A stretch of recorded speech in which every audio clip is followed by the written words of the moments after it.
notre frère Jean Panel qui nous a dirigés dans la prière. Que le nom du Seigneur soit béni. Nous allons entamer notre deuxième journée d'études sur ce thème de la dépression spirituelle en annonçant l'évangile de notre Seigneur et Sauveur Jésus-Christ. C'est ça notre objectif. Donc,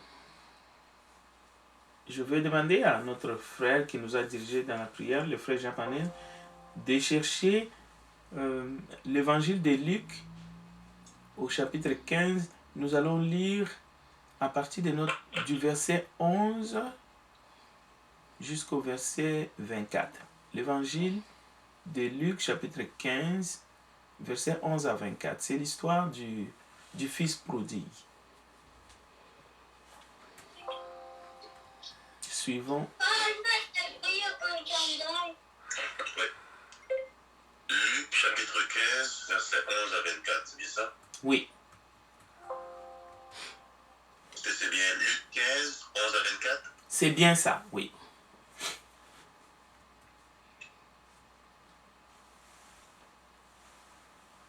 Est-ce qu'on entend? Oui, on t'attend bien. Oui, c'est bien ça, Jean-Panel.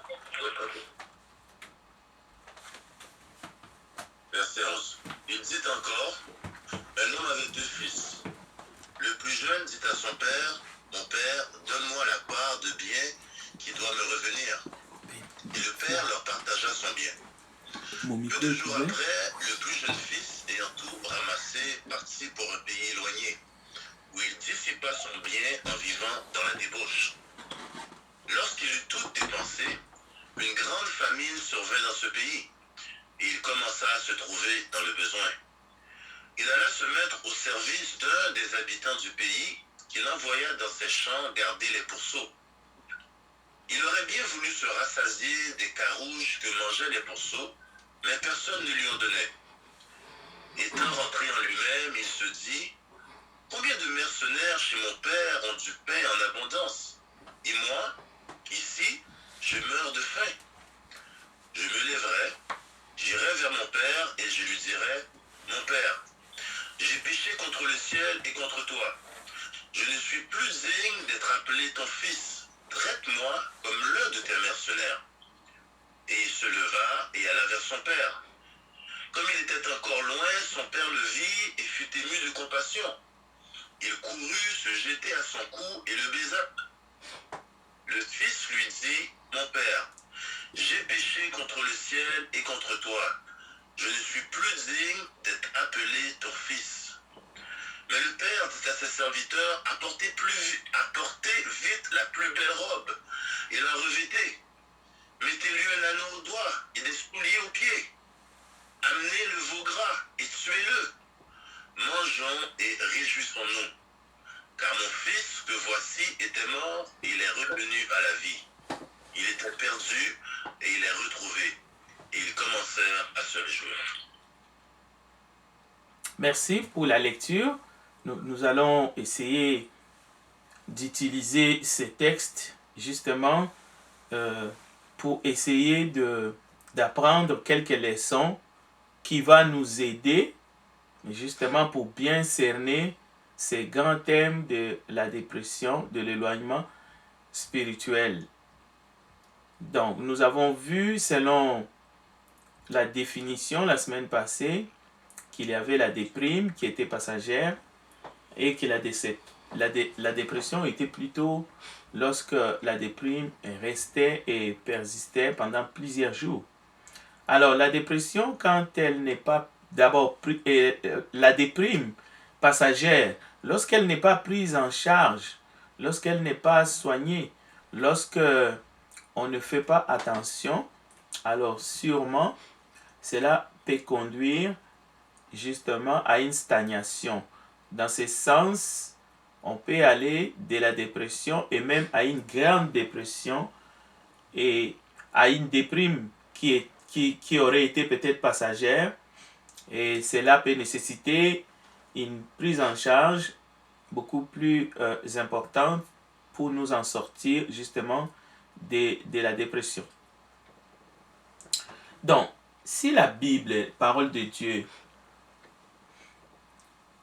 nous donne des cas, déjà nous avons vu des personnes qui étaient appelées, choisies, élues par Dieu, qui ont traversé des moments difficiles, qui se sont interrogés même par rapport à leur foi, à leur utilité, dans leur appel, dans l'œuvre du Seigneur. À combien plus forte raison à nous aussi qui sommes croyants, chrétiens, nous pouvons passer par là. Donc, il faut simplement comprendre maintenant le langage de la Bible qui n'est pas la même. Nous n'allons pas utiliser les mêmes langages qu'on utilise lorsqu'on parle de cette question de la dépression dans les milieux scientifiques, par exemple, parce que nous parlons ici d'une dépression qui est spirituelle. Donc, nous allons utiliser un langage spirituel pour des choses spirituelles, tout en restant dans la parole de Dieu. Donc, l'histoire de ce jeune homme nous interpelle. C'est pour cela nous allons relever d'abord que ses fils, étant dans la maison de son père, il était bien vivant. Il était très utile, il s'occupait des affaires de son père, donc il travaillait. Et lui-même il reconnaît, parce qu'il va dire à son père, je travaillais pendant longtemps, maintenant il était temps pour moi de partir, d'aller loin, loin de toi, loin de la maison paternelle. Mais il va arriver à un moment donné, lors de son retour, parce que nous venons d'entendre la lecture que notre frère Japanel nous a fait, le père va dire ceci: mon fils que voici était mort et il est revenu à la vie. Cela veut dire qu'il était réellement mort, même si nous savons qu'il était bien vivant physiquement, mais la Bible affirme que ce jeune homme était mort. Il s'agit là d'une mort spirituelle.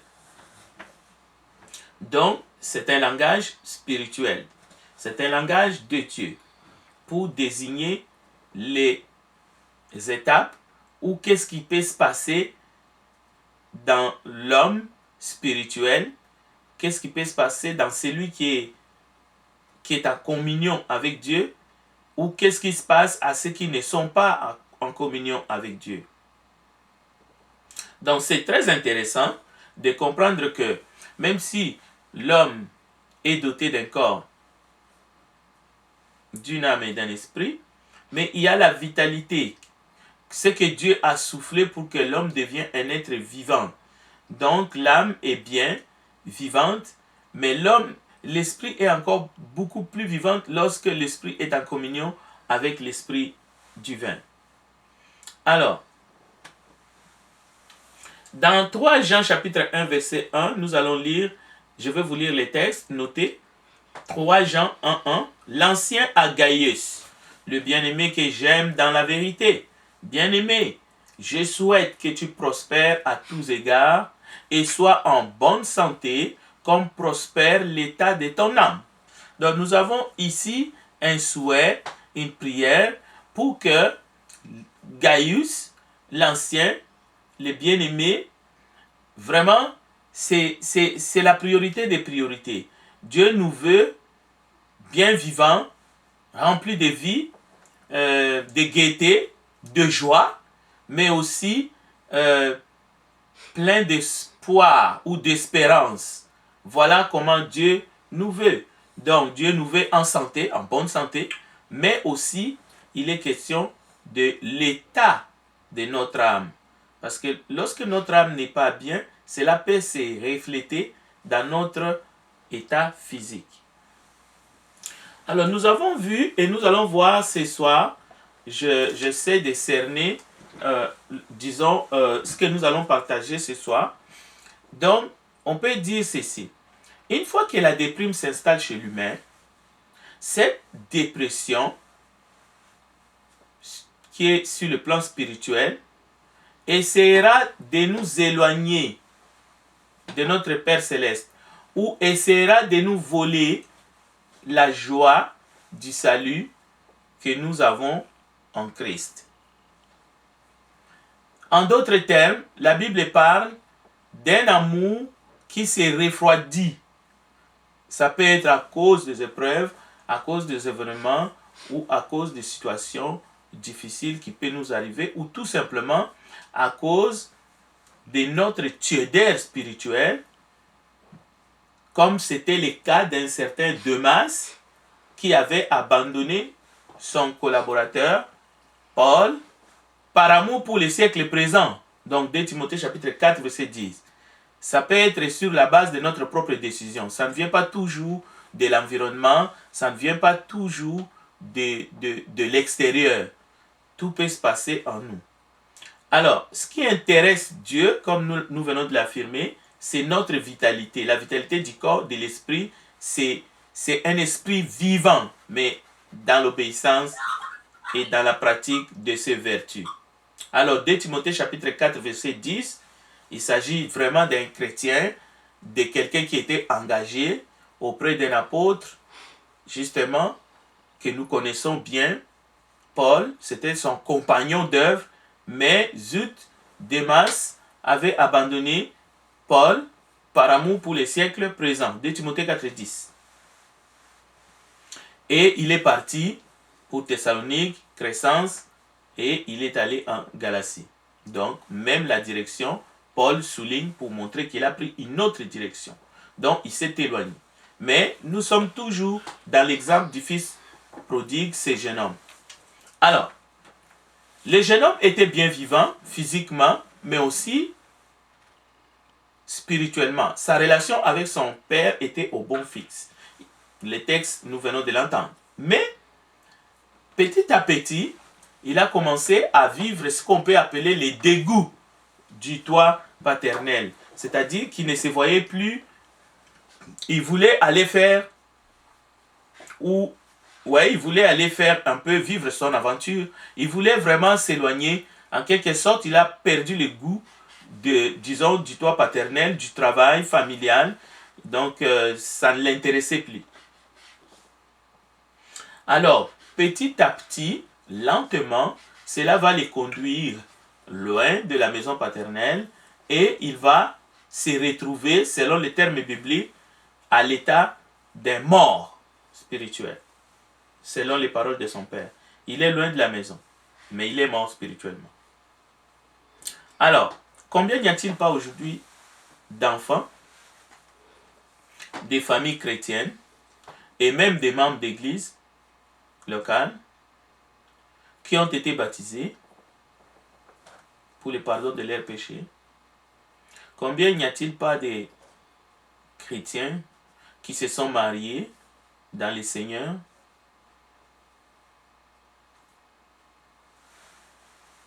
et qui sont en situation aujourd'hui de mort spirituelle? Cela veut dire qu'ils mènent une vie triste, morose. Les choses spirituelles d'en haut ne les intéressent plus. Ils sont morts. Mais on peut trouver aussi des cas où les gens croyants sont morts en état dans l'église locale même. Cela se manifeste par un manque d'intérêt dans les choses spirituelles, dans les activités. On peut trouver des enfants qui ont des parents chrétiens, un père chrétien, une mère chrétienne, mais ils n'ont pas cette vitalité qu'ils avaient à un certain moment dans leur vie. Ils ont perdu les bonnes habitudes, même leur vocabulaire ont changé, leur centre d'intérêt est complètement déplacé. Ils peuvent être assis à la même table avec les autres ou la famille spirituelle. Ils peuvent être dans une assemblée locale, tandis qu'ils sont là, mais ils pensent vraiment aux choses du monde. Et cela peut toucher les jeunes, les moins jeunes, les adultes et même les parents. Cela veut dire que le fait de fréquenter seulement une église locale ne signifie pas qu'on n'est pas dans une déprime ou dans une dépression spirituelle. Ça peut bien être aussi le cas. Alors, même entouré de prières, de tendresse, même entouré d'une bonne atmosphère dans une assemblée, évidemment, on peut toujours être déjà en situation de dépression. Et ceux qui ont fait leur test personnel en privé, chacun peut savoir où est-ce qu'il en est. Alors, c'était le cas du fils prodigue. Déjà, en étant dans la maison, il était attiré par l'extérieur. Il se sentait mal en étant dans la famille. Il voulait aller découvrir des expériences nouvelles. Nous allons aussi avoir l'opportunité de parler peut-être de la solitude. Vous allez voir, même en étant entouré, bien entouré, bondé dans une ville, bondé des gens, et même dans une famille vraiment bien entourée, on peut aussi tomber dans une solitude terrible même. On peut se retrouver seul tout en étant bien entouré. Donc, ce n'est pas le fait d'être seul ou de vivre seul qui fait qu'on vit la solitude. Non. Ça, c'est... Je voulais quand même apporter cette précision-là. D'accord. Alors, ce jeune homme va être un peu comme notre exemple pour essayer d'avancer sur ce thème. J'aime bien cette citation. Si tu savais combien les plaisirs du monde ont déchiré et brisé tant de cœurs. Cela veut dire que aller dans un pays éloigné, tel que nous venons de le voir dans Luc chapitre 15, cela a une signification beaucoup plus profonde que faire simplement un voyage, surtout sur le plan mental.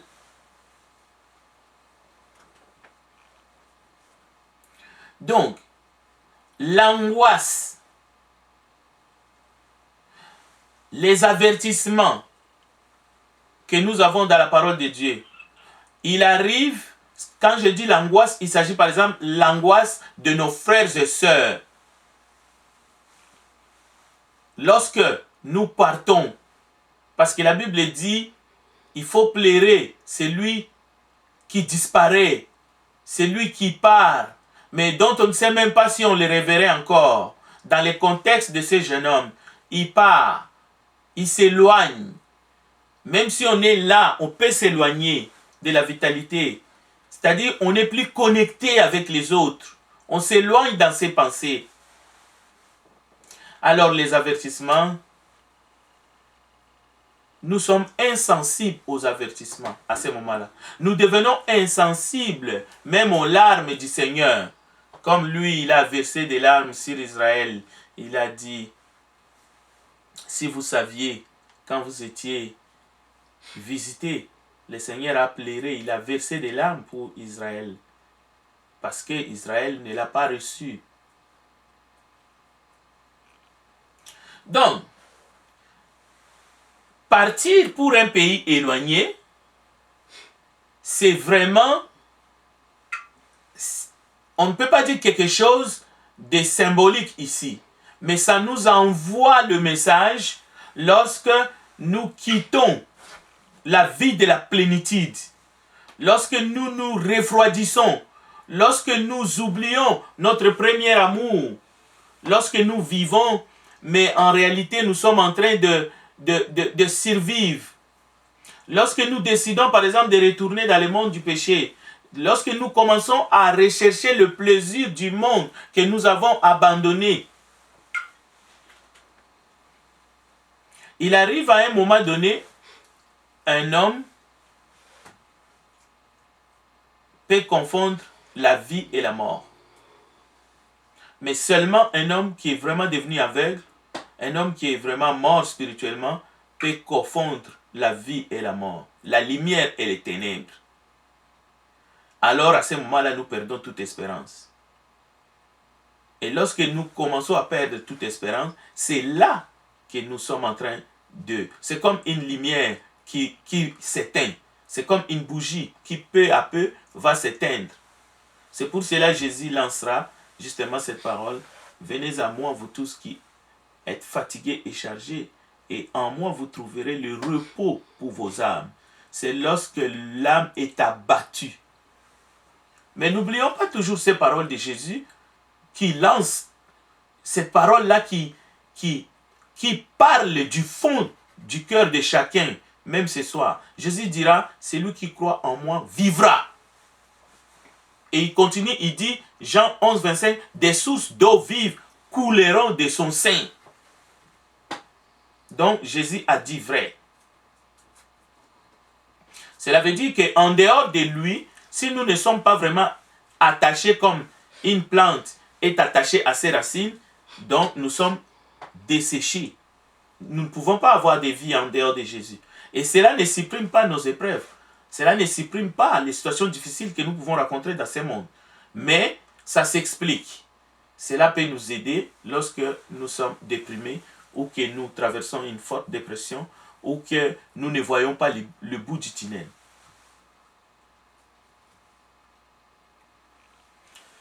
La fuite. Parce que ce jeune homme, on peut dire qu'il a fui un peu le toit paternel. Alors la fuite est un symptôme, c'est un signe.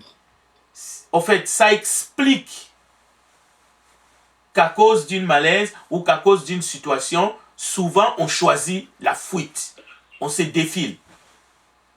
Mais lorsqu'on décide comme ça de fuir, il y a un thème que j'aime bien dans la parole de Dieu, c'est une question. Un homme peut-il fuir Dieu? Mais beaucoup de gens se défilent. Beaucoup de gens n'aiment pas. Non, ne me parle pas de religion. Non, non, non, non, non, non, non, non. Ça, là, je ne veux pas attendre. Surtout pas. Ne me parle pas de Dieu. Moi, je ne crois pas. Je ne crois à rien. Alors, la fuite, c'est la preuve qu'il y a une malaise intérieure. Et lorsque quelqu'un fuit, comme ce jeune homme a décidé de quitter la maison paternelle, c'est parce qu'il était attiré. Pas seulement par un pays lointain. Il était attiré par la mort. Mais une mort certaine. Prenons les exemples que nous avons dans la Bible, que nous citons. Par exemple, qui se ressemble, s'assemble. Hébreux chapitre 10, 25 nous dit, n'abandonnez pas votre assemblée. Quelqu'un peut décider comme ça du jour au lendemain de disparaître. On ne les voit plus. La communion fraternelle ne lui dit absolument rien. Comme c'est la coutume de quelques-uns. Les mauvaises compagnies corrompent les bonnes mœurs. Les amis. Oui, les amis sont pour quelque chose. Mais attention, si ces amis, c'est pour qu'ils nous corrompent, c'est pour que nous puissions nous arrêter sur le banc des impies, non, ces amis ne sont pas utiles dans ce cas-là pour nous. Donc, ce jeune homme était bien dans la maison de son père, mais il était attiré par quelque chose. Même s'il était plein de vie, même si sa déprime avait commencé, même s'il se sentait inutile, alors qu'il était utile et aimé. Mais cette déprime qui a commencé va l'amener loin de la maison et il va tomber dans la dépression qui est véritablement une maladie de l'âme. Et lui-même, il va le dire, il va le confesser. Il a commencé par se sentir étranger dans la maison de son père. Mais cela va le conduire petit à petit, peu à peu, dans une vie, peut-être dans une atmosphère ambiante, des fêtes. Mais petit à petit, cette atmosphère va commencer à l'étouffer. Il avait envie des grandes sensations, mais il va exploser. Son âme va exploser en l'air, au point qu'il sera décrit comme un mort. Donc, la seule chose, lorsqu'on est en déprime, en dépression, qu'on recherche, ce n'est pas les plaisirs dans le Seigneur, parce qu'il y a aussi du plaisir dans le Seigneur. Il y a la joie de Dieu. Non. Lorsqu'on est déprimé, on croit que c'est plutôt, on va trouver ces choses dans le monde. Là, on parle d'une dépression spirituelle, parce qu'on s'éloigne de ce qui peut nous donner. Prenons l'exemple d'Adam et Ève.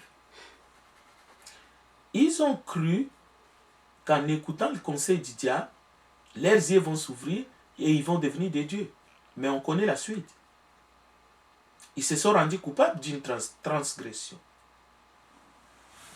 Donc, souvent, nous voulons évaluer nos actions par rapport à ce que nous voyons. C'est-à-dire, nous voulons apprécier quelque chose par rapport à ce que nous voyons et par rapport au goût de la chose. Voilà l'évaluation de l'homme. C'est ça l'apparence. Mais en réalité, nous devrions toujours faire une évaluation de nos actes par rapport aux résultats et aux conséquences de ce que cette expérience va nous rapporter. Par exemple, le vin peut paraître pétillant, du bon goût, bonne qualité, mais quel est le résultat final? Le résultat final, c'est l'ivresse, c'est les yeux rouges. Vous prenez une décision aujourd'hui pour savoir si la décision est bonne. Il ne faut pas penser qu'il faut goûter ou bien qu'il faut essayer de voir. Non, non, non. Il faut regarder quelles seront les conséquences de cette décision. Donc, c'est comme ça qu'il faut réfléchir. Mais malheureusement, lorsqu'on est dans la phase, c'est-à-dire que, comme ce jeune homme, non, lui, il ne voyait plus les choses de cette façon-là. Mais à la fin, il va reconnaître. Il va reconnaître qu'il mourrait. Et il va prendre la bonne décision de retourner vers son père. Je pense que pour sortir de toute dépression, ça demande seulement un retour. Ça demande un retour à la source. Si tu branches la prise de la lumière à l'électricité, la lumière va s'allumer. Et une fois que tu débranches, cette lumière-là va s'éteindre. Donc, il y a un autre jeune homme que nous allons voir qui ressemble beaucoup à ce jeune homme de Luc chapitre 15. Ce jeune homme, ça peut être aussi une jeune fille qui a perdu sa capacité de résister contre l'entraînement de ses passions. Il y a aussi les pensées troublantes qui envahissent l'âme, qui envahissent l'être et l'esprit. On n'a plus ce que nous appelons la force de caractère pour dire non, par exemple. Voilà une des caractéristiques de celui qui se laisse aller, de celui qui abandonne, de celui qui se laisse submerger par des idées, les choses du monde. Donc, un homme sans espoir, un homme qui a perdu l'espoir, trouvera refuge, par exemple, dans l'alcool, le jeu du hasard, la drogue, la fumée de cigarette, le vapotage, les fêtes de toutes sortes de plaisirs de ce monde, en recherchant toujours de plus en plus de sensations fortes. Parce qu'il croit dans ces choses, il va retrouver ce qui lui manque. Ça va lui apporter du plaisir au fait. Alors il va être un bon vivant. Et c'est comme ça que la dépression spirituelle nous atteigne. De plus en plus, on perd, si vous voulez, cette ardeur, ce zèle, cet intérêt à la vérité, à la parole, qui est justement la nourriture pour nos âmes, de plus en plus. On se déconnecte de la communion fraternelle. Quelqu'un a dit, vous pouvez prendre un mort et lui faire une autopsie avec une grosse scie, il ne protestera pas. Vous pouvez aussi faire une piqûre à un mort avec un clou gros comme le doigt, il ne dira rien. Il ne protestera pas.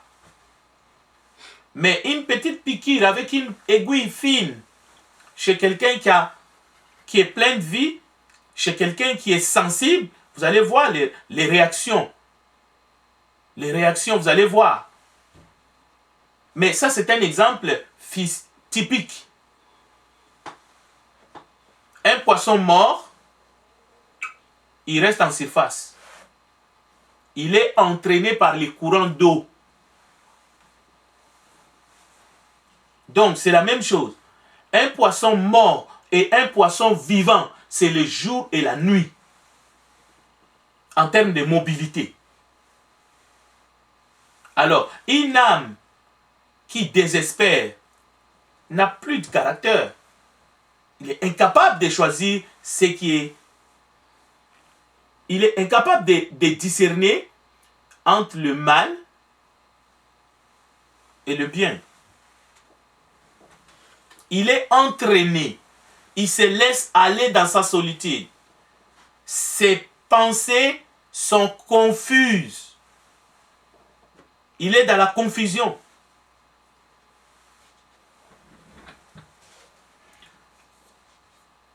Jacob, à un moment donné, malgré tout ce qui s'est passé entre lui et son frère aîné, lorsqu'il s'est retrouvé à Bethel, la nuit, alors qu'il dormait, la Bible dit, là où il était, au fait, c'était un autel, parce que les anges de Dieu montaient et descendaient. C'est ce que nous avons vu avec les autres prophètes, des hommes que Dieu a choisis. Cela veut dire que un homme qui a l'espoir en Dieu, quelles que soient les difficultés, quelles que soient les circonstances, il va toujours savoir que, quoi qu'il arrive, où qu'il soit, c'est un autel de Dieu. Parce que si nous perdons l'espérance, c'est fini, tout peut nous arriver. C'est comme quelqu'un qui n'a plus de défense. Ses défenses ne fonctionnent plus. Il peut attraper n'importe quelle maladie. C'est comme quelqu'un qui est atteint du sida. C'est-à-dire, toutes ses défenses immunitaires sont foutues au fait. Alors, ce jeune homme, il est vrai qu'à un moment donné, il avait cru qu'il n'avait plus besoin de son père, ni des membres de sa famille. Alors, il voulait s'essayer tout seul. Il voulait aller démontrer qu'il était quelqu'un qui pouvait se débrouiller tout seul. Alors ça conduit très facilement à la déprime et surtout la déprime spirituelle. Parce que nous avons besoin les uns les autres. La Bible ne nous parle pas de croyants ou de chrétiens singletons. Non, la Bible nous parle du corps du Christ. Donc nous avons besoin les uns les autres. Alors, les sentiments d'être plus fort ou de se suffire à lui-même, à soi-même, c'est un sentiment qui montre que nous sommes en train d'être tourmentés, pas seulement dans nos pensées, mais nous sommes tourmentés véritablement parce que nous traversons une sorte de déprime. L'entraînement du péché dans le cœur nous attire loin de la maison du Père. Voilà. Peu importe, c'est d'abord la compagnie avec Dieu qui compte. Même en étant malade physiquement, mais la compagnie de Dieu prime. C'est pour cela que vous pouvez rendre visite à un malade dans un hôpital, mais c'est lui qui vous réconforte. C'est lui qui vous édifie. Pourquoi? Parce que lui, il est accompagné avec son Créateur, avec son Seigneur. Mais l'effet est qu'à un moment donné, nos yeux spirituels, nos yeux intérieurs sont tellement atrophiés à cause d'une mort spirituelle et notre situation, notre vie ici-bas devient tout simplement catastrophique, lamentable. Mais avec toutes les possessions que nous pouvons avoir, avec une vie matérialiste jusqu'au bout, avec une vie à 100 000 à l'heure, un agenda plein de rendez-vous, mais on peut être véritablement un monde vivant, mais un monde spirituel. Parce que la communion avec Dieu n'existe tout simplement pas. On est attiré, on est intéressé qu'aux choses du monde. Donc, la Bible nous parle d'un jeune homme, un homme qui s'appelait Roboam. Roboam était le fils de Salomon. Vous savez, Salomon, c'était un homme sage, un grand. Alors, c'est Roboam qui a succédé sur le trône d'Israël à la place de son père Salomon. Alors, un jour, le texte se trouve dans 1 Roi chapitre 12 à partir du verset 10. Des leaders sont venus le voir pour lui faire une proposition. Il fallait alléger justement les fardeaux de son père pour qu'il puisse bien travailler et servir ses sujets. Mais lui, il s'est cru plus grand et plus sage que son père. Et voici comment il a répondu. 1 Roi 12, 10 à 14. Il a dit, mon père vous a corrigé avec des fouets, moi je vous corrigerai avec des scorpions. Au verset 10, il a même dit, mon petit doigt est plus gros que les reins de mon père. La fin de cette histoire, de cet homme, je le vois, c'est que il s'est cassé les reins. Lui, il croyait qu'en menant les peuples, en mettant les peuples au bâton, il serait le grand roi. Il serait même un roi plus grand que son père. Mais malheureusement, il y a eu une division.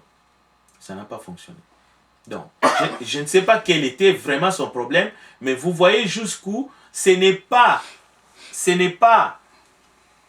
même les titres, ce n'est pas la royauté qui peut faire qu'un homme, justement, non, ce n'est pas la pauvreté qui fait que quelqu'un va déprimer. Non, loin de là.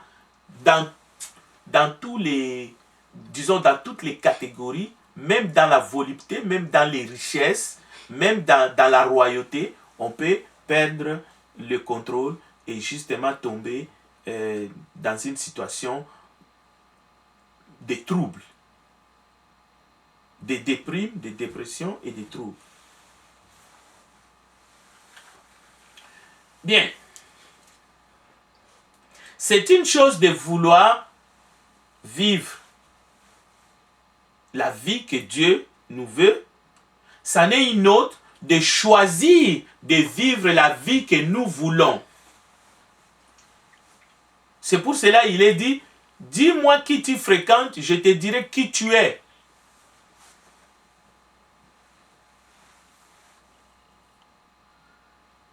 Pouvez-vous mettre votre main dans le feu sans vous brûler? Pouvez-vous marcher dans la boue sans vous salir les pieds? Il y a un phénomène qui touche beaucoup des humains que nous sommes.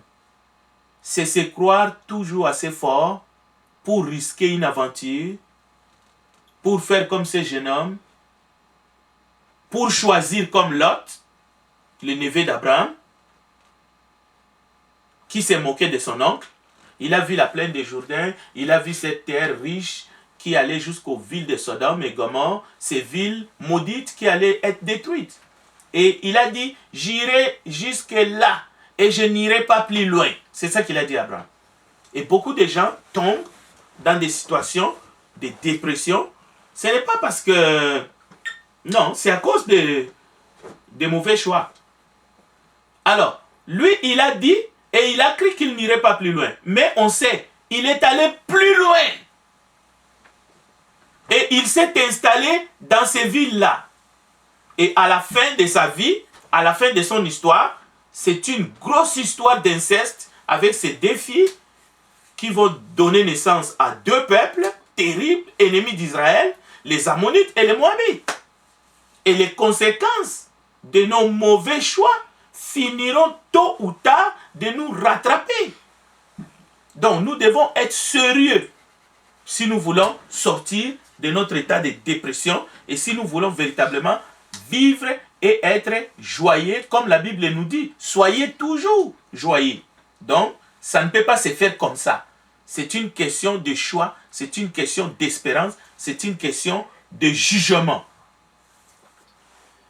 Par exemple, celui qui se laisse aller à la haine sera assez fort pour aller jusqu'au meurtre. La question ne se pose même pas. C'est le Seigneur qui a dit ça. Le Seigneur a dit, celui qui haït son frère est un meurtrier. Donc il ne faut pas, par exemple, faire une sorte de pirouette en disant, non, ce n'est pas tous ceux qui haïssent leur frère qui vont jusqu'au meurtre. Non, non, non, non, non. Le Seigneur dit, celui qui haït est un meurtrier. Celui qui se laisse aller, qui laisse la haine dans son cœur, finira par tuer quelqu'un. C'est ça l'enseignement qui est dans la Bible. Pourquoi nous prenons cet exemple-là? C'est pour dire, par exemple, que qui se laisse aller au flirt sera assez fort pour aller jusqu'à l'adultère. C'est ça les enseignements que Jésus nous donne. Alors, la petite déprime qu'on dit, oh, ce n'est pas rien. Si tu as l'habitude, chaque fois de te frotter les nez, c'est-à-dire n'importe quoi, tu sors de ton gond, alors sache que tu vas mal finir. Et tu ne pourras même pas faire ce que ce jeune homme a fait. Parce que ce jeune homme, au moins, s'est ressaisi et il est retourné à la maison de son père. Alors, qui se laisse, par exemple, aller à la convoitise, sera assez fort pour aller jusqu'au vol. Parce que, à force de convoiter, vous allez voler. Qui commence à fumer les hashish sera assez fort pour aller jusqu'à la seringue. Si chaque fois tu déprimes, chaque fois tu prends l'habitude de te plaindre, même sur des petites choses, alors soyez-en sûrs d'attraper une grosse fatigue. Si tu veux résoudre les problèmes du monde entier, si tu veux toujours plus, il faut que tu fasses attention. Parce qu'à un moment donné, tu vas te rendre compte que tu seras incapable de résoudre tous les problèmes. Il y a des choses qui nous dépassent, que nous ne pouvons pas, même si nous voulons. Alors, au lieu de subir innocemment des luttes et des épreuves, au lieu de se surestimer, c'est mieux de se contenter et de vivre selon les limites que Dieu a tracées et a données à chacun. Donc, mieux vaut, lorsqu'on se rend compte qu'on est allé un petit peu plus loin, mieux vaut faire demi-tour, sans honte. Sans honte. Vaut mieux être reconnaissant et dire que non, non, non, non, non. Vaut mieux résister. Vaut mieux prévenir que vouloir guérir après s'être entêté. Ça ne sert à rien de s'entêter. L'enfant prodigue est tombé encore plus bas en essayant de s'en sortir tout seul. Il voulait s'en sortir tout seul. Il a dit à son père, moi je suis déjà, donne-moi la part, moi je vais aller. Il voulait s'en sortir tout seul, il est tombé plus bas. Lui qui était le fils de son père, et les Juifs savaient, selon les livres qui est la Torah, l'explication de l'impureté des pourceaux. C'est pour cela qu'il y a des magasins halal. C'est pas pour rien. Les Juifs savent ce que c'est qu'aller manger dans les pourceaux. Alors, quand Jésus raconte cette histoire du fils prodigue, les Juifs comprennent que ce jeune homme est tombé trop bas. Pourquoi? Il est allé jusqu'à manger dans les pourceaux. Pourquoi? Il ne voulait pas se reconnaître coupable à un moment donné. Il est allé manger. Mais, lorsqu'il a dit « j'ai péché », parce qu'à un moment donné, c'est ça le mot magique. Lorsqu'il a dit « j'ai péché », mais il lui a fallu d'aller jusqu'à la nourriture des cochons pour ensuite venir dire « j'ai péché et j'irai vers mon Père ». Donc, l'être humain, parfois, il veut aller jusque dans l'abîme, au fond de l'abîme, avant de reconnaître son orgueil ou son état pécheur. Mais attention, il arrive à un moment donné où ça devient trop tard. Ça peut devenir trop tard. Parce qu'il y a la mort physique. Alors c'est pour cela, dans ce thème-là, il ne faut pas regarder la déprime chez les autres. C'est une grosse erreur. Il faut être vigilant. Il faut être sérieux. Il ne faut pas chercher de voir le zèle chez les autres avant de le voir chez soi-même. Il ne faut pas chercher à être édifié par les autres. Tu dois édifier les autres. C'est la bonne attitude à avoir dans la famille de Dieu et surtout dans la vie chrétienne. Il y en a qui voient les autres, ils voient que les autres dépriment. Ils prennent du temps pour reconnaître leurs propres péchés. Celui qui déprime, il voit toujours que c'est les autres qui ont tort. C'est les autres qui devraient faire assez. Peut-être ce jeune homme pensait que son père n'était pas correct. Ou son grand frère lui devait beaucoup plus de respect. Alors il est allé et vous voyez ce qui lui est arrivé. Joseph, la même chose. Le mari disons la fiancée de Marie. À un moment donné, il est parti en déprime. Parce qu'il a vu sa fiancée changer et il pensait dans sa tête qu'elle avait tort. Mais non, mais non. Il a fallu qu'un ange vienne le réveiller. Hey, réveille-toi. Il y a quelque chose de mieux. Et c'est pour toi. Parce que Joseph, le fiancé de Marie, était pécheur. Ce que Marie portait, c'était le salut du monde. Maintenant, nous allons terminer par quelques questions. Quand ta femme ou ton mari te dit, par exemple, je suis fatigué, comment tu te sens? Qu'est-ce que tu penses? Tu penses à quoi? L'attitude de ce jeune homme nous enseigne qu'il est possible de choisir de ne pas suivre les enseignements ni prendre en compte les avertissements essentiels pour notre bien-être. Son père ne lui a jamais refusé rien. Seulement, ce n'était pas le moment. Alors, prochainement, nous allons voir un autre jeune homme qui est le jeune homme riche et nous allons parler d'un jeune homme dans Proverbe chapitre 7 qui, lui, justement, était stupide. Et nous allons comprendre que souvent, il ne s'agit pas de vivre dans la culpabilité, mais il s'agit de reconnaître que nous ne pouvons peut-être pas tout changer, que nous avons une mission qui est limitée, qui est déterminée, que nous devons vivre dans les limites que Dieu nous a tracées. Mais sans se compromettre, en voulant sauver sa vie de couple ou son mariage au détriment des principes du Seigneur Jésus-Christ, ces comportements peuvent conduire à une baisse de vitalité dans notre vie. C'est de la compromission. Il faut pardonner, oui, mais tu ne dois pas détruire les fondements de la vie chrétienne parce que tu veux paraître et vivre mieux. Un autre exemple. Vouloir s'enrichir, mais au détriment des valeurs chrétiennes, c'est un problème. C'est le cas du jeune homme riche que nous allons voir. Il était si proche du royaume, mais il a renoncé de suivre Jésus. Pourquoi? Pour préserver ses biens qu'il en avait en masse. Donc, voilà un peu, je vais m'arrêter ici pour dire que nous devons, comme il est écrit dans Apocalypse chapitre 3, verset 1, écrit à l'ange de l'église de Sardes. Voici ce que dit celui qui a les 7 esprits de Dieu et les 7 étoiles. Je connais tes œuvres. Je sais que tu passes pour être vivant et tu es mort. Sois vigilant et affermis le reste qui est prêt de mourir, car je n'ai pas trouvé tes œuvres parfaites devant mon Dieu. Rappelle-toi donc comment tu as reçu et entendu et garde et repens-toi. Si tu ne veilles pas, je viendrai comme un voleur et tu ne sauras pas à quelle heure je viendrai sur toi. Donc, la dépression, la déprime, dans le sens spirituel,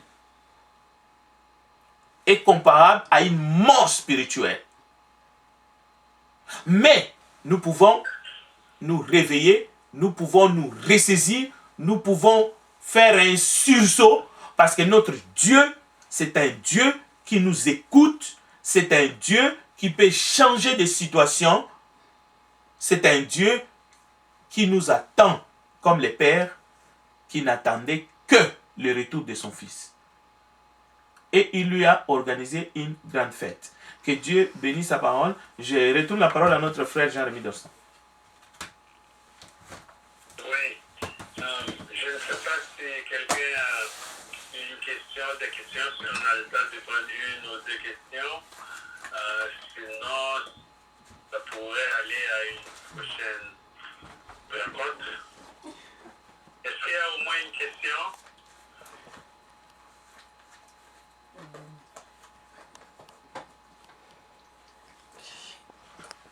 Ok, s'il n'y a pas de question, Frédéric, est-ce qu'il y a quelque chose à annoncer pour... Oui, dimanche, c'est dimanche, nous allons rester comme cela a été annoncé. Nous allons rester après les cultes, donc il faut, surtout pour ceux qui ont des enfants à bas âge, prévoyez quelque chose pour que les enfants ou les responsables, parce qu'on va rester quand même quelques temps pour essayer de faire une évaluation sur le service en ligne et les services en présentiel. C'est ça. Le but, c'est vraiment de nous concerter là-dessus. Ce n'est pas pour évaluer quelles sont les activités qui sont utiles ou moins utiles. Non, non, non, non, non. Toutes les activités, toutes nos activités sont utiles. Donc, c'est pour cela que nous savons que nous allons les garder. Mais plutôt, on va parler du présentiel et de ce que nous faisons en ligne comme ce soir. Et on va essayer de trouver de voies et moyens. Et n'oubliez pas la proposition que je vous ai faite. Nous allons aussi essayer d'échanger là-dessus parce que souvent, on nous pose la question, on a voulu amener cette question devant l'Assemblée. Merci beaucoup. Que Dieu vous bénisse.